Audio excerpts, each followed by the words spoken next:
আসসালামু আলাইকুম সুপ্রিয় দর্শক। বাংলাদেশে আজ থেকে একটি নতুন ডিজিটাল যুগের সূচনা হলো। চালু হলো গুগল প্লে, বহুল ব্যবহৃত আলোচিত এক ডিজিটাল পেমেন্ট সেবা। বিশ্ববিখ্যাত প্রযুক্তি প্রতিষ্ঠানের সঙ্গে অংশীদার হয়ে এই সুবিধা চালু করছে দেশের শীর্ষস্থানীয় বেসরকারি আর্থিক প্রতিষ্ঠান সিটি ব্যাংক। এই সেবা স্মার্টফোন ব্যবহারকারীদের জন্য এনে দিয়েছে আধুনিক, নিরাপদ এবং ঝামেলাহীন লেনদেনের এক নতুন অভিজ্ঞতা। সিটি ব্যাংকের গ্রাহকরা এখান থেকে তাদের ভিসা বা মাস্টার কার্ড গুগল ওয়ালেট অ্যাপের সঙ্গে যুক্ত করে দেশ ও বিদেশের যে কোনো পস মেশিনের স্মার্টফোনে ট্যাপ করেই অর্থ পরিশোধ করতে পারবেন। আর এর জন্য কোনো অতিরিক্ত চার্জ বা ফি দিতে হবে না। এটি সম্পূর্ণ ফ্রি সার্ভিস।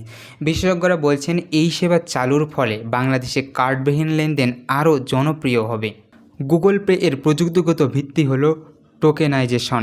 এই টোকেনাইজেশন প্রযুক্তি কার্ড নম্বরে বদলে দিবে প্রতিটি লেনদেনের জন্য তৈরি করে এক ইউনিক ডিজিটাল টোকেন। ফলে ব্যবহারকারীরা আসল কার্ড নম্বর কখনোই প্রকাশ পায় না এবং তথ্য ঝুঁকি একেবারেই কমে যায়। সেবাটি ব্যবহার শুরু করতে হলে প্রথমে গুগল পে থেকে অ্যাপসটি ডাউনলোড করে নিতে হবে। এরপর অ্যাপে ঢুকে সিটি ব্যাংকের কার্ডের তথ্য যুক্ত করলেই ব্যবহারকারী হয়ে উঠবেন গুগল পে এর গ্রাহক। একবার কার্ড সংযুক্ত হলে দেশে বা বিদেশে যেখানেই থাকুন না কেন, যে কোনো দোকান, শপিং মল কিংবা রেস্টুরেন্টে ফোনে ট্যাপেই পেমেন্ট করা যাবে। এই সেবা শুধু সময় সাশ্রয় করে না, বরং এটি ব্যাংকে লাইনে দাঁড়ানো বা খুচরা টাকা নেওয়ার ঝামেলা থেকে মুক্তি দেয়।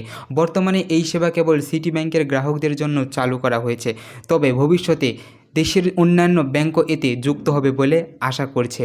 বিশ্বে বহু দেশে গুগল ব্যবহারকারীরা যে বিপ্লব নিয়ে এসেছে, এবার সেই ডিজিটাল যুগের ছোঁয়া পেল বাংলাদেশ। প্রযুক্তি নির্ভর এই যুগে গুগল পে এর মতো একটি স্মার্ট পেমেন্ট ব্যবস্থা নিশ্চয়ই আমাদের দৈনন্দিন জীবনযাত্রায় আনবে এক নতুন মাত্রা। প্রিয় দর্শক, গুগল পে আমাদের দেশে চলে এসেছে। কিছুদিন পর হয়তো সব ব্যাংক এই গুগল পেটি ব্যবহার করতে পারবে। তখন আমাদের বাঁচবে সময় এবং আমাদের দেশ এগিয়ে যাবে আরও এক ধাপ। প্রিয় দর্শক, সবাই ভালো থাকবেন, সুস্থ থাকবেন। আজকে এই পর্যন্তই। আপনাদের সামনে আবারও হাজির হব এক নতুন কোনো তথ্য নিয়ে।